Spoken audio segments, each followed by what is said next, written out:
Hi, Dr. Rob. Good evening, Tammy. So What's we've going got on today? questions stacked up. Shall we get started? Yes, ma'am. Working on my lighting, but I'm I good. can tell. Okay, so the first question, Dr. Rob, what are your thoughts on no sexual intimacy for the beginning of an addict's recovery? Well, I think it depends on how you define sexual intimacy and what early recovery is and what you're recovering from. And so it's not an easy question. Let me give a sort of quick background. There are people in the field who think, well, your brain really needs time to reset itself from intensity-based sexuality to more intimacy-based sexuality. And those do come from different parts of our brain in terms of what's stimulated when we're sexual or even romantic. So something that's really intense and really casual and new, and that's going to be a completely different experience than something that involves someone that you've been with for a while.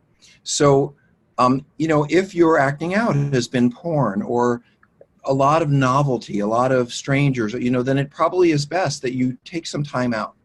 I think it's a good idea to take 30 or 60 days and not be sexual, even 90. But that's a long time.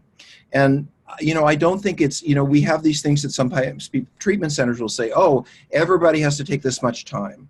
And I really don't think it's universal like that. I think it depends on how obsessive you are, how much you're working on connecting and building relationships. There's a whole bunch of things and what does your partner want? If you're in a relationship and you're avoiding sexual intimacy, well, what does that mean for your partner? So I think there's a lot of things that have to play into it. My suggestions are always take 30 days because it's good to just, if you've done a behavior over and over again for a long time and you don't know who you are not doing it, take some time out. Forget your brain, if only to figure out, oh, what is my day like when I'm not thinking this might happen, or when I'm not looking online at this, or how do I spend my time? So I think just taking a time out. But I also think that, and I actually know this, when I was in early recovery, I had a sponsor who said I had to take 6 months out from having sex, and I did. I didn't have sex for 6 months. I didn't with myself or anyone else. I didn't look at anyone sexually. I looked at the ground. I wore turtlenecks. I mean, I was not looking for any, and I didn't find any. But I have to tell you that when I returned to being sexual, I had a slip soon after. And I realized that not being sexual was not a lesson in anything except not being sexual. That how to have intimacy, how to be sexual and romantic in ways that are healthy for me, how to date in a healthy way, how to be healthier with my partner, that those were things I could only learn when I was allowing myself to be sexual and romantic. So I do think there is something to be learned about yourself in taking the time out and just figure out who you are without all that craziness.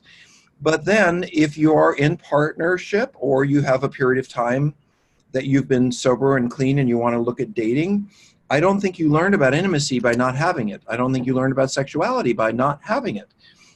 So I think that a timeout is useful, but it is really specific in my mind, like any mental health recommendation. Why? Why for you? Why now? How will it be useful? Because I do hear blanket recommendations coming from treatment centers, like everybody needs to do this.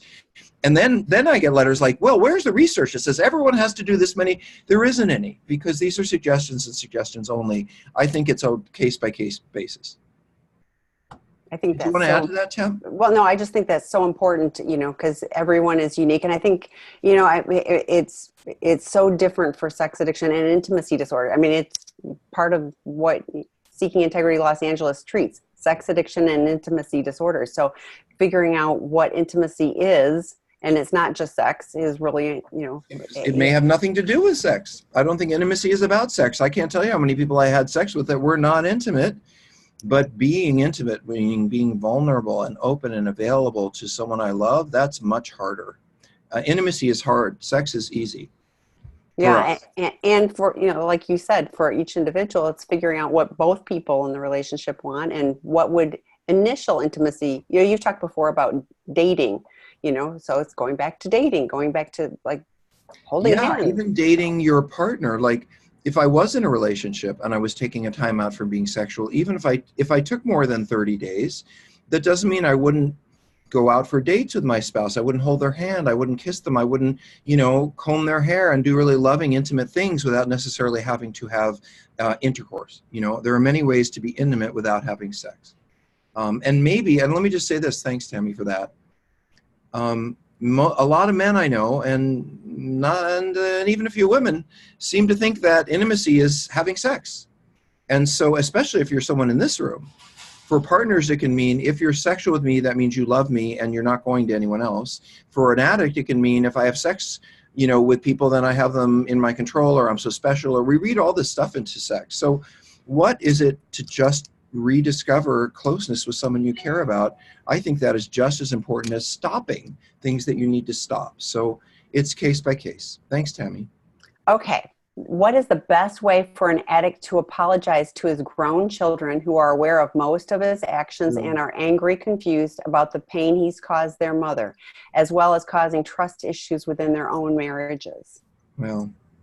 Well, this touches on something that we've talked about before, which is I don't recommend that you tell your children the nature of this problem. I think it's important for you and your spouse to say, we're having some difficulties, we've been fighting, or we're worried about our relationship, or we're not in the same place anymore. But once you say to your children, I don't care what age they are, I cheated on your mother, or your father cheated on me, or your mother cheated on me, I believe that it turns into things that just don't belong in the minds of our children. And I think it's unfortunate and sad to me that you have to ask this question, because I would rather, in my world, that your children didn't know this. And it's not about being dishonest or being less than having any lack of integrity with my children. It's just understanding my role with my children, which is their job is to look up to me. And if I make a mistake, my job is to own it and have them see me as a role model. And it's not that they can't see me making mistakes, but these are the kinds of mistakes that they will never get out of their head. And it just isn't any of their business. It's between me and my spouse. So I just want to say that for those of you who have not told your children, don't. And tell them that what they're feeling is accurate. Tell them nothing that's going on is anything that is their fault. But don't tell them the detail, because sexual details about my parents' relationship is not something I ever really want to know about or need to know about. However, you asked a good question. If we want to look out for the fear that addiction might be repeated in other generations, I think that it's perfectly fine to say, dad has had some obsessive patterns of behavior. For some people, they can involve gambling. For some people, they can involve eating. I have those kinds of issues. And here's some things to watch out for in very general ways. But so let me look at the question again. There's another part of it. How do we talk to our adult children to educate them in hopes of preventing another generation of addiction? I don't think it's about anything you say to your children. I think it's how you treat them, and how you serve as a grandparent, and what you do to support them in their parenting. And your time to help them is kind of over in the way that you're thinking about. They're adults. You will not be able to help their personal growth, their individual development. That's up to them. You might, can you talk to them about some of your struggles in terms of your worries for their kids' future? Sure, your kids, their grandkids. But here's one thing I do want to say. Don't talk to your kids about your sex life. Don't tell them that I was looking at hours of porn and here's what I looked at. And when I wasn't doing that, I was having an affair. When I wasn't doing that, don't tell them that. And bring your spouse on if you want to have that discussion. But I do not think that it is fair or right or appropriate on a psychological level to burden our children with our sexual lives. That's just not something that they need to know. Now, one more thing. If I need to come out as a gay person, if I'm male, I'm going to marry a man, I probably need to let my parents know about my sex life. But that's not really letting them know about the intimacy and sexual. That's really more of me as a person. Oh, I'm attracted to men. That's a big issue. It doesn't tell my parents what kind of sex I have. It tells them who I'm pursuing as a life partner. And so those kind of conversations I would have with a parent or a child. But I wouldn't have any detailed conversations about my sexual life. That's between me and their mom or dad. So this question says, and causing trust issues within their own marriage. So, I mean, any thoughts? Another reason why I don't tell kids about this, because then their spouse starts thinking, oh, you're going to be like your dad. And it creates all this drama that is just unnecessary. And moreover, and I'll say this to you spouses, and I mean it with love, it is not your job to pull your children into your drama. If you and your husband or you and your wife or you and your whatever you are arguing or fighting about whatever, it's between you and him, you and her. It does not involve your children.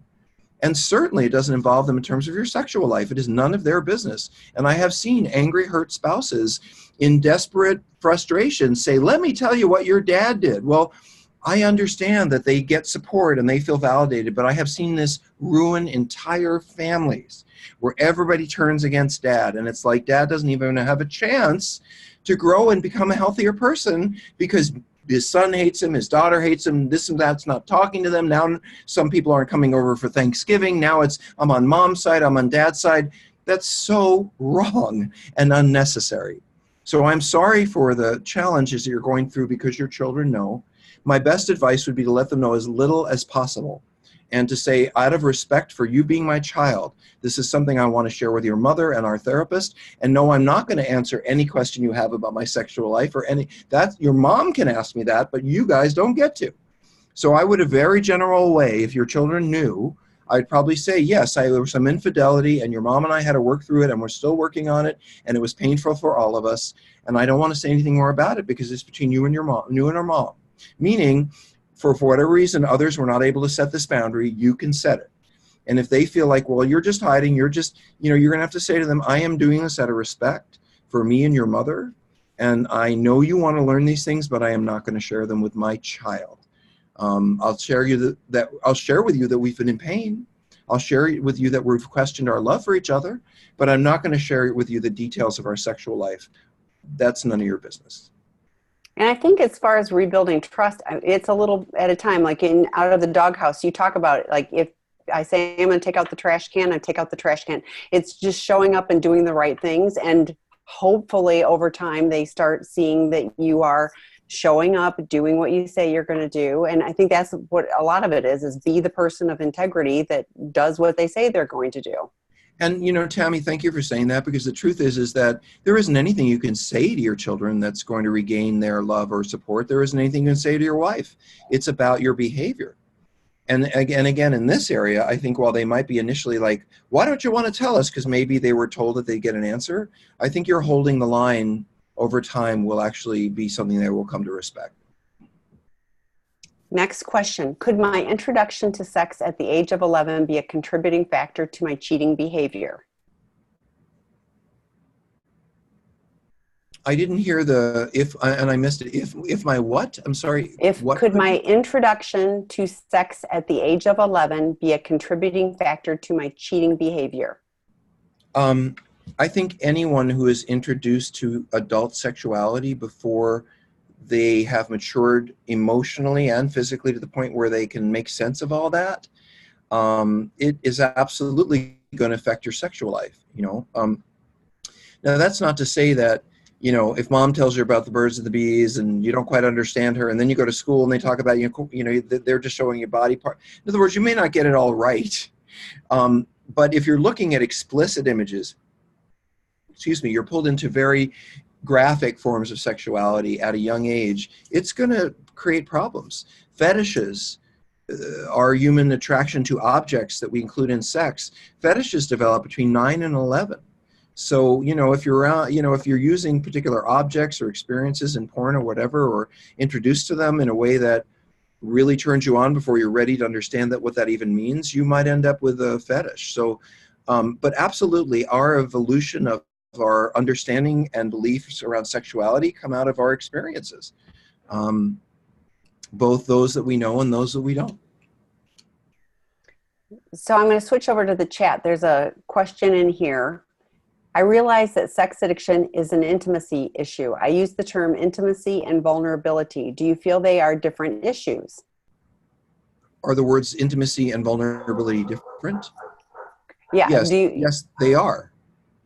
Intimacy is something that I want to achieve. It's a state of being with me and my spouse. The road to intimacy is vulnerability. By being vulnerable, I get to become intimate. Hey, is that, whose doggy is that, Tammy? That would be Bosley I in the know background. it's your dog. So. You can't hide that. I heard that. I know Bosley's voice by now. Yeah. So anyway, is that helpful? Do we think we got that one? Yeah, I think so. And I want to share that both Kristen Snowden and John Taylor have done some webinars on intimacy and vulnerability. So I know it's hard for me to say. So I'd encourage you to look at some of the previously recorded webinars, as I think they did a really good job on those topics. So may I just do a short commercial break? Yes. Okay, so you guys know, those of you here, thank you for being here, that we do this weekly, and we have for a year. And I'm also on In the Rooms once a week doing this, and I've done that for about 3. And this is all time that we give away, along with all the webinars and support that we give on sex and relationship healing. But there's a couple of things you guys could do for us. We have a podcast called Sex, Love, and Addiction. We have about 60 of them made. I would love it if you downloaded the podcast. I would love it if you listened to the podcast. I'd love it if you commented on the podcast and shared the podcast. And here's the thing. It's free. There's no charge for podcasts. I do hear people listening to Sex, Love, and Addiction who, you know, they're mad as heck at their partner, and they hear some show on forgiveness. They're dying to go act out, and they're just listening in the car, and they hear some show on consequences of acting out. It can be very helpful. I think Tammy is endorsing the show as we speak and putting it in the chat. So I really, you know, we are doing all this so you can have the resources available to you whenever we want them. Yes, we do treatment here in LA. Yes, we run a treatment center. But most of you will never come see us or never even meet us, and that's fine. Our goal is to give as much as we can away for free. The only thing we ask is that you come find it and then let other people know, because we're trying to grow. We are growing a very strong community, and I'm excited about that. Thank you. Thank you. So speaking of podcasts, the next question is, I listened to your podcast with Dr. Fawcett where you both talked about paired sex and drug addiction.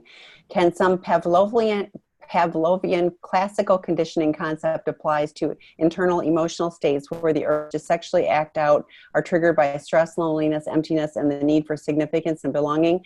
And how we differentiate between a normal sexual need, just being horny, and that driven by negative emotions. By the way, I've gained more insights from the solo show you did on your podcast. I hope you do more of those too. Thanks. Well, just about that, I think a lot of people, I had a lot of advice that says you really, when you're talking to people, people are interested, and when you're doing just one voice, people get really bored really quick. So, although I will say, Tammy, that we did one show on narcissism, and I think I did one show solo on narcissism and another one on treatment and why we do treatment. Yes. And people seem to like them. So maybe we should do some more solo shows. And by the way, I don't know why I can't, usually I can follow the questions in the Q&A, but I can't for some reason. They're different, or I'm not seeing these. Scroll all the way to the top. And some of them aren't. So yeah, no, I get that. But so being that I'm aging and here, I just put to answer live. So check and see if it shows now. Oh, there it is. Thank you. Okay. So I think what this person is asking about is, where does this come from? How do you end up pairing sex in an addictive way where it becomes triggered, where the trigger, the behavioral trigger, is stress, anxiety? So this comes from childhood. And it doesn't come purely from sex. The pairing, what the pairing is actually to fantasy and dissociation. When we're 3 years old, when we're 4 years old, when we're 7 years old, when we're prefrontal lobe development, if we're having extreme stressors, the way that we survive those as children is dissociation and fantasy. So if you have, I don't know, let's say alcoholic parents who are fighting all the time, and you know, you're really feeling anxious and scared, and sometimes they're not home, or sometimes they're yelling at you, or you know, you might learn that you can stare off into that TV and just disappear into those shows, and it's like you don't even exist, and you can't even hear mom and dad yelling. Because I used to be able to go out the window in my head, and I would count cars, and when I was a kid, because I'd be locked in my room as a kid, and my parents would be screaming next door. But I didn't even hear them, because I would be, oh, that's an LTD. Oh, that's a Ford Fairlane. Like I was rewarding myself and caught up in fantasy that fed me, that kept me distracted from the pain that was going on. So I learned as a young child, I think really a young child, before I can even remember, as I think many of us do, to use fantasy and dissociation, just putting our minds somewhere else to survive.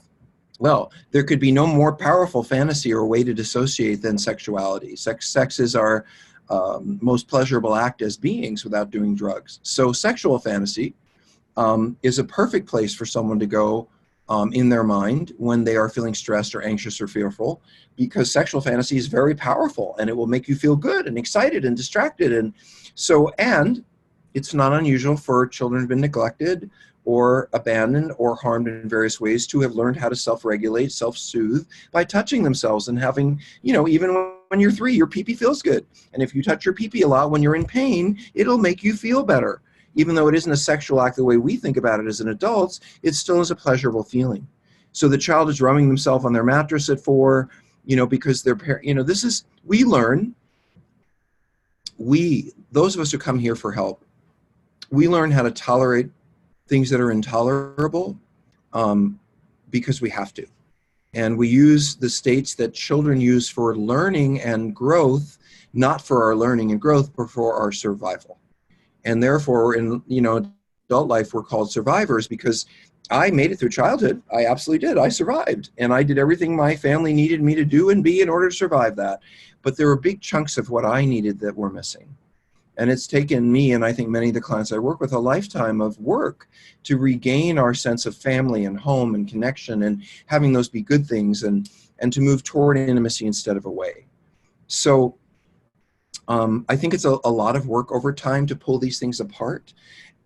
I don't think that you get kind of behaviorally triggered by pleasure and then you're into pleasure. I don't think it's that simplistic, but I do think that we learn to self-soothe and manage difficult feelings and stress in the absence of caregivers who will be there for us for whatever reason they're unable to, by taking it on ourselves. But 4- and 5-year-olds are really not supposed to take on deep comfort and self-soothing on our own. We're supposed to have big people pick us up and make us feel better. And maybe, and so it comes from a necessary evil. We have to survive emotionally.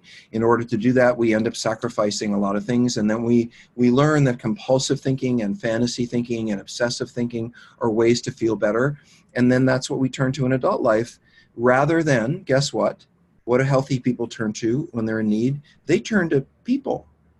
You know, healthy people, when they have a bad day, they call a friend, they go for a run, they kick the dog, but they don't go out and see a prostitute. They don't go use drugs. They don't run away from what they're experiencing into something that's a distraction. They seek things that are comforting and will calm them down. And that's not what addicts do. We seek to escape through fantasy and behavior, which is something we learned at an early age.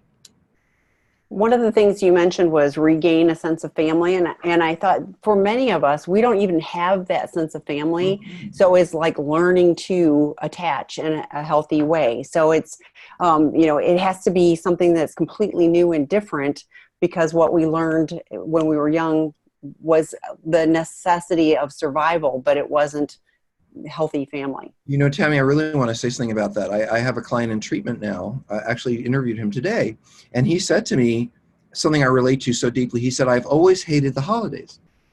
Well, I always hated the holidays. I always hated from, not like you love the holidays, but I always hated the holidays from Halloween to after New Year's. I would get really depressed. And I would just say to myself, well, I'm just one of those people who hates the holidays. Some people like them. I don't like all that stuff and gifts. But here's the reality. If you had been in my life from 0 to 17, and you had seen what the holidays were in my home, where I had to live with these people now for 3 weeks or something, no school, no distractions, and these people were crazy, you too would hate the holidays. So it wasn't, and this is my backing up what you just said, Tammy, it wasn't until I turned, I think, and this is a little embarrassing, I was probably 53 or 4. Before I had some holiday, Lord, don't ask me why, where we had some people over, they were coming through town and they're good friends, and I didn't want to have anyone for the holidays, but they were here. And what do? We played cards, we watched movies, we ate hot chocolate. And these are people I really love and have fun with. And it was the first time in my life, in my 50s, where I realized, oh my gosh, I don't really hate the holidays. I hate the way I've lived the holidays and thought about the holidays my whole life. But I can choose a different family and have a different experience and love the holidays. But I have to be willing to take the chance of doing something new. And so I think that's what Tammy was talking about. I'm so glad you brought that up. Thank you. And let me say this. And so I have learned what home and family is at the holidays, because I never learned it until I was 50-something. But you learned it. I did. Mm. You come over to my house, I've got all, my decorations are fabulous. Okay, next question. What are some of the reasons why an SA avoids sex with the primary partner, then seeks affairs? So painful. Years of sexual neglect only to learn about years of infidelity. I hear your pain. And I can only say as a partner, what that would leave me feeling is, why does this person want everyone but me? How come it's okay for him or her to sleep with the whatever, and I, the person that they're supposed to love and live with, don't get anything from them intimately? Is it because I'm undesirable, or, you know, what is all of this? And my hope is that you have moved past that, because it is not about you. I think, well, let me just say this. I think marriages in general, when we're together for 15 years, are challenged for intimacy and sex. It's not just us who struggle. You know, when you've seen that same pair of those and that same set of these for 12 years, it's not the same as, ooh, look at that. I can't wait. You know, you've seen it before and it doesn't even look as good as it did in the beginning. So there have to be reasons to join in sexuality that are beyond the objectified, superficial, you're really hot thing. Unfortunately for sex addicts, that's when we want to run away. So to answer your question, it is easier for me to be sexual with a affair partner, a prostitute, a sex worker, or a stranger than it is with my partner, because none of those people and situations will ever let me down, hurt me, abandon me. I am in control emotionally, I think. When I am entering those situations, I am needless and wantless. I'm in pursuit of something exciting, and whether I get it or not, doesn't matter. I'll just go on to the next person, and if they don't want it, I'll do it with someone else, and who cares? But you, if I'm sexual with you, if I'm into with you, intimate with you, and I live with you, and I'm putting most of my marbles in your basket, well, then I am vulnerable. You can hurt me. You can let me down. You can disappoint me. And getting closer to you by being sexual leaves me more vulnerable to being that little kid I was when I was young who got abandoned. So, but do I want and need intimacy? Everyone does. So sex addicts do this often. We bring people in, we get into the early stage of love and all of that, and then we kind of got the partner. You know, they're there, we're married, they're living with us, and we kind of put them on the back burner so that we can pursue what feels to us like getting our needs met out there. But notice we don't want to get rid of the partner. Most of us want to be married and fool around. Why is that? Well, because actually, interesting to me, I've had a lot of sex addicts say, well, I have sexualized strangers because my partner and I aren't loving anymore, and we're not having sex anymore, and I don't think she's attractive anymore, and I'm not even sure if I want to be married. I hear this all the time. Until one of you partners takes steps 1 inch away from anyone I'm working with. You just say, I don't want to talk to you, I don't, and boy, watch them scurry in your direction. Meaning, I think that we are deeply, deeply attached to our partners, but we work very hard to not be aware of how attached we are. We devalue you in our heads, we push you away, we give ourselves reasons to not be available because you scare us, you can hurt us. And I have to tell you, this is not unique to sexual behavior. I mean, my husband, yesterday, this is true. We were having a barbecue, we were having family over, there were friends here, and that's just about the time when everyone is having fun and things are going well for me to say, I think I need to run to the hardware store and get some propane, because there's a certain point in most events where I just got to go. And my husband actually said, you know, you usually do this around the feeling of fun, family, and connection starts. I have noticed that you run errands. And I thought, and this is yesterday, and I thought, do I really have to go do this thing that I wanted to do? Probably not. And my husband said, here we are, your family. There were a couple of people over. We're here. We're having fun. We're having dinner. This is what life's about. Do you need to go to the hardware store? No, I don't. But I'm in a relationship with someone who took the time to remind me, because I think my distractions are so important, and, you know, but here's part of the recovery is I'm willing to listen and not say, well, which I would have in the early days, look, what I've got to do is important, and I don't have time, you know, I'm important. Now I say, wow, he's taking the time to say this to me. Do I want to listen? Do I want to pay attention? Does this matter? And of course, 9 times out of 10, it does. By the way, I am fortunate enough to be involved with, and I hope that you find this, someone who doesn't say, you asshole, there you go again. You know, someone who says, gee, I notice you kind of leave when things are getting close, because I can hear that. And I want you spouses to hear that although we may not have listened to you when we were acting out, in recovery, we really need to pay attention to you. And we should be paying attention. Not just your anger, that's a little hard to handle sometimes, but when you say you want us, I mean, the hardest lesson for me to learn in my relationship is work's important, but put it down, because family's waiting for dinner. I'm like, but I got to get this finished. It doesn't matter. What matters is the connection. That's what means everything. And that's a lifelong struggle for me, and maybe Tammy too, because we really like to be distracted. We're really good at being busy, and we're really good at the things we do. So we can even justify all the time we take with the things we do, but sometimes we're just scared to be in a situation where that person will love us and be close to us, and we're not busy, we're not important, we're not special, we're not in control. We're just a part of. And that's the hard part. That's the hard part. It is the hard part. I do. I'm tearing up over here because, yeah, I mean, but so thank you for being willing to share that too. And, you know, I had a moment this last week too, where it was one of those, you know, at this point, you know, I would love it if we were all fixed and wonderfully packaged and all that kind of stuff, but we're still human and we're still growing. And I love that, you know, I love that. And I love that you were willing to hear him and take that in and change your behavior. That's what it's all about. So, and I want to say thank you. The shopping or whatever I was going to do is about control. It's about, I knew it in a minute. It's like, I can go out there and I can pick an item and spend the time with it and get it home, and I can feel good about having done that. But with these people who love me, I don't know that it's going to go well. I don't know that I'm going to get my needs met, but I can go out there and be absolutely sure that in a control situation, it could be sex, could be gaming, could be gambling. Now I'm down to, you know, buying towels for the bedroom, you know, but it's still, I understand that desire to escape, to run, never goes away. And that's okay, because I have loving people around me to remind me.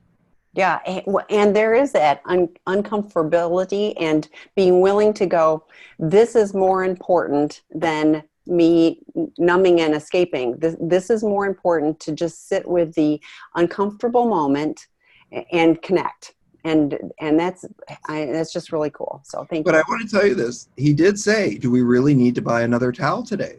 And that part's helpful too, because it's like, let me think. We have 30 old ones, 30 new ones. Probably not today, you know? Yeah.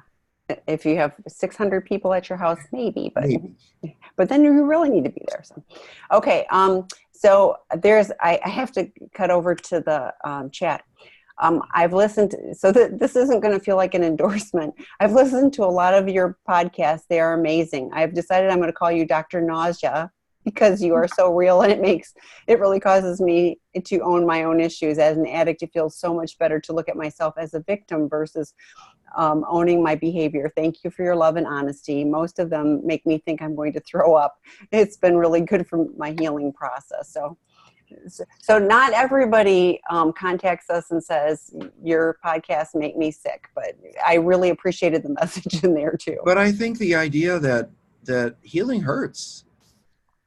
And some of us have very visceral physical reactions like nausea or headaches, or, you know, because we're just hearing things that are hard. And so I really validate you. You're here. You're sticking it out. You're understanding that things that are difficult doesn't necessarily mean that they're bad, even if they're hard.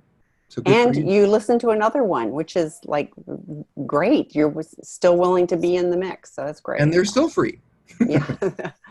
Okay. Can you speak to the link between sexual acting out and misogyny? I'm struggling to wrap my mind around my husband's infidelities. Many of his behaviors are clearly compulsive, but some seem to stem from a complete disregard for me and for women in general. I recently discovered my husband's friends were encouraging him to date and meet other women during the first year of our relationship. I'm not blaming them for my then boyfriend's behavior, but seeking their lack of respect and regard for me makes me feel like there aren't any men out there that do not objectify and disregard the humanity of women. It also makes me feel that a great deal of my husband's acting out stem from a lack of respect for my humanity rather than from compulsive sexual desire. My question is there a link between sexual addiction and misogyny, or is it a separate issue? If separate, do you think misogyny is curable? There's no point in being a sober sex addict if you still can't respect me as a whole person. Well, that's like a lot of questions, I have to say, because they're wrapped in that is your relationship, trauma, the addiction, what does it mean? Was the addiction, was the acting out? So, but let me get into misogyny part. So you guys don't know this because I don't talk about this, but I'm at conferences, speaking at conferences probably every other week or every third week, especially this time of year. And because it's conference season, meaning that everyone's getting back to school and now people are working and they want to learn and get their hours and for training and all that. So, I'm actually out there and Tammy, can I locate the question again? I want to see it just because, oh, there it is. Okay. Yeah. So one of the things that I'm doing is I've been doing Me Too groups, and I've been bringing, and by the way, that doesn't mean that I, as a middle-aged white male, stand up there and talk about Me Too. That would be a bad thing. What I do is I bring about, I've done about 6 or 7 of these at therapy conferences, where I bring together probably about 100 clinicians, 100 therapists, and about 25 of us process, first the women and then the men, what does Me Too mean to me personally and professionally? And all we do is share and give feedback, and share and give feedback. So I have listened to 6 groups of women and men going across the country for the last year and a half talking about this. And I think I'm pretty, when you're listening to therapists, one would assume you're listening to people who generally went to graduate school, have some, and these are the feeling people, right? The touchy-feely people. So, and this is what I've learned. Universally, I don't think many men understand the challenge of being a woman in the world. I just don't. I've heard enough women's groups go around 12 people in a group, and every single woman says, well, I have a Me Too story. Every single one.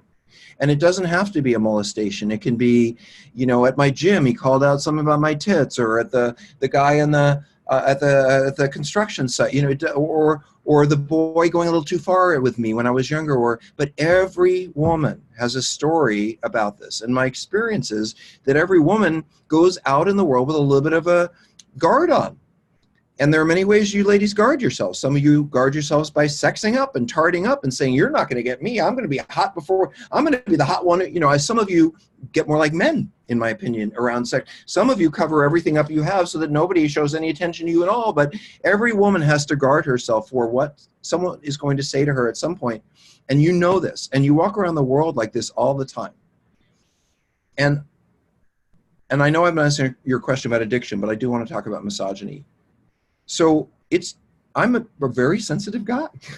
I'm a gay guy. Most of my friends were women for years. I thought I knew things, but I'll tell you what, when it comes to sex, I'll hang out with my gay guys and I'm like, oh, look at the butt on him. Because it doesn't matter whether you're looking at women or you're looking at men. The way men objectify other people is the same. And we do not understand as a group how that affects women, and especially when we call it out or they feel it, we do not get it because it doesn't happen to us. Men do not have the experience in the culture ever of going out in the world day after day and worrying about are they going to be safe? Most men walk around the world feeling safe already. And so the only way I could relate to what I think women go through is when I was a young boy and I was fairly effeminate, I would go to school and I would get fag, homo, I would get beaten up, all that stuff and so I was bullied as a kid because of how people perceived me. I never went to school knowing if it was going to be a good day or a bad day. I never went to school knowing if I was going to get beaten up or yelled at or teased or for years until I went to private school. So I fully relate to that idea of waking up in the morning and thinking, okay, I'm going to get dressed and I don't know if something bad is going to happen today. Men do not get this. And I know that every woman doesn't walk out saying, oh, something's going to happen today, but you're aware of it. And I will say there's a great comedian and a Netflix special I would recommend everyone see. It's a woman by the name of Hannah Gadsby, H-A-N-N-A Gadsby, G-A-D-B-S-Y. She has a show on Netflix called Nanette. I show it to every client. I show it to every therapist I know. One of the things she says, and I really get this, is she says, look, if you are a woman alone in a room with a bunch of men and you're not afraid, then something's wrong with you. And if you're a man and you think a woman in a room full of men isn't afraid, then you don't understand what it is to be a woman. And I agree with that. I don't think that men are necessarily any less, I don't think women are any less corruptible. I don't think women can be any less problematic, mean, misuse power than men. But I do think that men in general, because of testosterone and how we approach sex, we can, you know, my opinion, a bunch of 18-year-olds wandering around with 3 drinks in them are predatory. That's just the way it is. You get a bunch of 18-year-old boys wandering around, they're half drunk and they're in a fraternity. I would not be the want to be the woman standing on the street. So yes, I believe that most men I know are misogynistic, gay or straight, and it isn't about misogyny necessarily. It's about objectifying people and reducing them to body parts. And I can tell you, a gay guy will do that with men just as fast as any straight guy. Well, you know, I will be there with you, helping you pick out your clothes and being your best gay friend. And then I see a guy who's cute walk by, and I'll look at him the exact same way that a straight man would look at you. So I don't think what you're talking about is just misogyny. I think it's the objectification of people for our own use. And that is very much a sex addiction characteristic, is people become body parts. If you look at a lot of porn, you will objectify more. That's a fact. So I also think that, and you know this, I hope, that people, most of us, if we're not sociopaths, have the capacity for growth and will if motivated. And, you know, if you love this man, if you feel that he has the potential to be a good person, if you see him working on himself and growing, then I think that it's a very good opportunity to have this conversation with him. I don't feel like you've respected me as a woman. I don't think you respected the women that you've been with. I don't think you have any idea how to respect a woman. I think that's a great conversation to have with him. Maybe not when you're so angry that he's defensive, but so bottom line, every sex addict in active addiction is objectifying people and not seeing them as people, as body parts. We'll catcall, we'll call out stuff, we'll hit on people because we're sex addicts and we're not looking at you as a person, we're looking at you as an object. When we get into recovery, do we learn to be more intimate, more real, more less objectified with people? I hope so. But here's the real ticket. And this is where you may begin to have a little empathy for that man that you might have loved at one time. If I have the ability to turn people into objects and see them in that way, then I guarantee you I have been objectified. I learned in my family that I was there for a purpose. There were things I was supposed to do for my family members. I was an object. I was my mother's object to bring her joy. I was my dad's object to be that's my golden son. It wasn't about me, it was about them. I learned how to be an object for other people very early. And as an active sex addict, I also let myself be objectified and let people use me sexually and saw that as power. So it is endemic both to trauma and to addiction that we objectify people and don't see them for who they are because it's happened to us. My question for you is your husband able to do enough work on himself in therapy and program to understand that he too has been harmed in a way that he felt like he didn't matter, and therefore he can leave you feeling like you don't matter even though you do? There is stuff underneath there if you can get to it, and it's not philosophical, and it's not feminist, and it's not educational. It's about who he is as a human being and what happened to him when he was younger and what he has with you. So even though I hear you wanting to have intellectual conclusions about if this, then that, I don't think you can make that conclusion until you get into the heart of the matter with each other. That was a lot of talking. I'm so sorry. That was really, yeah, but it's a difficult conversation, but you did a great job. So, okay. What are your thoughts on the cycle of sex addiction continuing in families where one parent is a sex addict? How do we talk to our adult children to educate them in hopes of preventing another generation of addiction? We had that question already. Okay. What about when the teen and adult children found out about the cheating on their own, and in our case they did? How should that communication be handled with them? I'm sorry you guys found out about that. That's something I would rather you not have found out about, because I don't want, not because I, and I do regret what I did, but not because I'm ashamed of it, because I just don't think it's stuff that you need to know about. And so I'm sorry you found out about that. And I would tell them the facts of what they need to know. And what your children need to know is, your mom and I are working on this. Your mom and I aren't working on this. We're getting past this. We're not getting past this. We've figured this out. We haven't figured this out. This is the direction we're heading in. We're working on ourselves. And by the way, we love you, and this has nothing to do with you. It never had anything to do with you. We've always loved you. My acting out or whatever my challenges are about me, not you. I'm sorry that they've affected you. And that's the end. That's all I would say. Well, Dad, I wanted to ask you, was it porn or, that's really not something I want to share with you, son. I'm not hiding it. It's just not information I think a son needs to hear. Next question. I've discovered I have 10 out of 10 characteristics of an intimacy anorexia in addition to my sex addiction. Knowing this is a relief in the sense of identifying my behaviors with a diagnosis. However, I am struggling with prioritizing where best to apply my recovery efforts. Whoa. So Tammy, I'm not sure, so I know what I know what anorexia means for eating, all right? It means avoiding food, not eating food, getting too skinny, controlling yourself through not eating. And I know what some people call anorexia sexually, which is not something I would call anorexia, because I think anorexia has to do with food. But I would call it being hyposexual. So hypersexual, too much sex. Hyposexual, avoiding it. So I don't think you need a fancy name like anorexia. People who are hyposexual are avoiding sex because they're afraid of intimacy and they want control, and they have the same issues that sex addicts do. So good for you for figuring out that it's not just you, though. It's all of us. We have an intimacy disorder.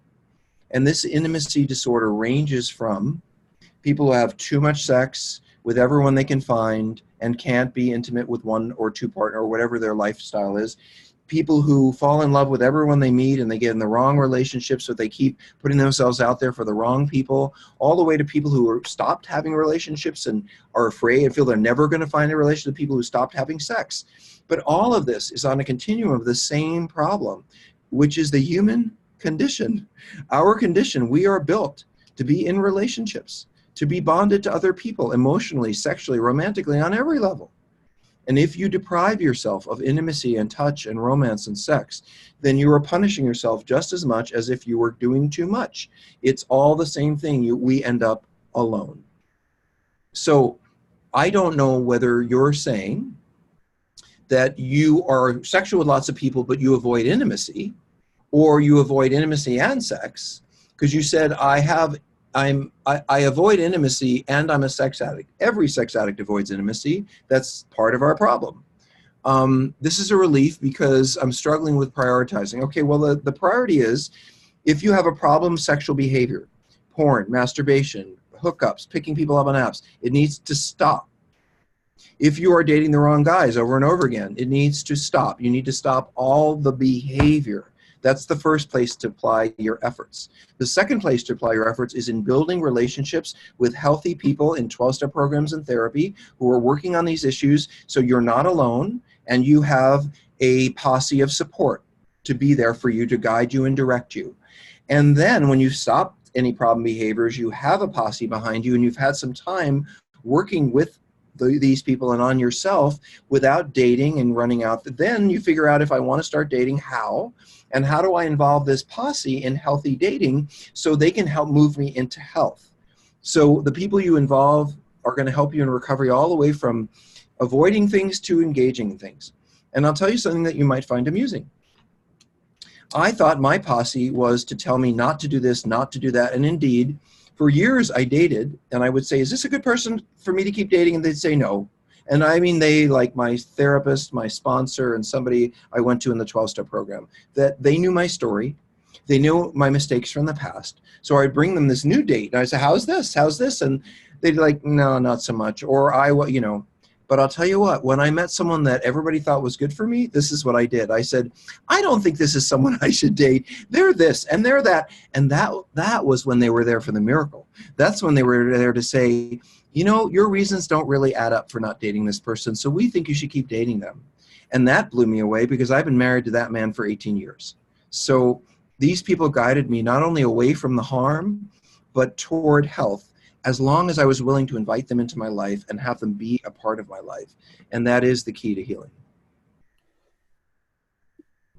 Okay. So someone says, I'm loving all your podcasts and events. I'm learning and growing like a weed. I especially about gay male sexual addiction and relationships. I would love to know if there are any resources for us love addicts, especially those of us who had sexual abuse and trauma as young child, had a lot of sex as a young teen up until marriage, knew then and know now even more. 99% of the time, I had sex for hugs, romance, with the hope of love, intimacy. After years of non-intimate marriage, I'm still desperate and needy for romance, love, hugs. The sex is the least of what I know to be love.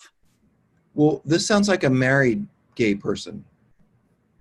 It sounds like somebody, yes, in a relationship, whether it's marriage or not. So yes. After years of non-intimate marriage, I'm still marriage, desperate. yes. Okay, so here's the thing. We need three things for survival throughout our lives. We need to eat, we need shelter, and we need love. Without any three of those, we do not do well in life. If you're isolated, you're going to be a nutnik. You're either going to be an addict or a crazy person. If you're by yourself all the time, that's what happens. And when people get crazy, they isolate, so they kind of go together. It is the human condition to need love and connection. So my question is it's a question for you, but really for the room, which is, if you're still in a relationship with someone, have you tried to work on being intimate with him? And are you talking about this with him? And do you know what you need? Like, I know, my husband knows, when I come home, I need a hug. Some people want to be I need a big hug. It's grounding. It makes me feel good. Some people are like, hey, don't mess with me till I go to the bathroom and have 10 minutes. No, I want my hug. So you also have to know and have identified what it is you need. You know, I need you to listen to me in these ways. I need you to validate this. I need you to. So I think part of it is, does my partner have the capacity to meet my needs? And if I ask for them and I teach him, will he begin to try to meet them? I'll give you a stupid example. I don't know why I thought of it, but I did. So my mom, who died, 11 years ago, it was very important to her that I succeed. And sort of in my 40s, I started to be very successful. I was in Time Magazine, and I was on CNN, and all this stuff in the late 90s and early 2000s, and Oprah and all that stuff. So definitely did what my mother needed from me. Why am I telling you this story now? There's a reason for this. Tell me what you just said, Tammy. I just lost my brain. You were talking about, is your partner able to meet your needs? Oh, yeah. If you, okay. This is great. Thank you. I need to remind it. So I had been out of town, and I'd gotten some award for something. It was a nice thing that happened. In fact, I might have gotten a therapy award. And so I got home. This was in the early 2000s, and I had been taking care of my mom. She was living in an apartment nearby, and I went to visit her, and I said, oh, and guess what happened to me? And she said, oh, that's nice, and then she moved on. And I realized, wait a minute, there's something missing here. So I said, Mom, when I tell you that I've done something really cool and I'm really excited about, what I'm saying to you is I need you to be proud of me. Could you say, before you go on to what you're saying, you know what, I'm really proud of you? God bless my mom for the last 5 years of her life. Whenever I brought us anything, for the first time in her life, whenever I brought anything that was really exciting, she said, oh, I'm so proud of you. That's so wonderful. Now, did I wonder whether that came from my words or hers? No, I didn't, because I knew my mother loved me. And it's just she didn't know how to love me in a way that I could feel. So I gave her something that was concrete that I needed. And guess what? She was able to show up for it, and I really appreciate it. How she learned it, I don't care. That she says it, it means everything. So there are so many ways that you might need to teach your male partner how to be intimate. One of the challenges of being two men together is it's not like being two women together, and it's not like being a man and a woman together. It's two guys together. And two guys together in general tend to be less intimate, more competitive, more one-upping each other, more trying to fix things than talk about them. So as two men together, you're already by definition non-intimate. So it takes more work for two men to learn how to be intimate with each other, even more than a male-female or a female-female couple. So you have work to do. Last thing, I wrote a book called Cruise Control. I don't know if you read it. It is a book for gay male sex addicts. It is the only book on the topic. And I think that there's a lot in there about gay male intimacy, gay male romance, open marriages, closed marriages, things that are unique to being a gay man. And I would suggest, if you haven't read it, or you and your partner haven't read it, you should, because you're dealing with this issue. If you're queer, it's the right book to read. So with that, we are out of time, I think. No way. Yes. No, I don't want to be out of time. Okay. So listen up, folks. If this was useful to you, you will find me on intherooms.com every Friday night at 6 o'clock California time. The podcasts are Sex, Love, and Addiction. And our treatment program is Seeking Integrity or seekingintegrity.com. If there's anything we can do. And by the way, Tammy all the time answers questions that don't have anything to do with your coming to us. We often refer you to a therapist in South Bend, Indiana, or look for a group for you in Ohio, or try to find a support. You know, we are glad to find books and resources. That's part of our giving. So if you need something, write Tammy at seekingintegrity.com. You can write me at Rob at seekingintegrity.com. We will do our best to get to your questions.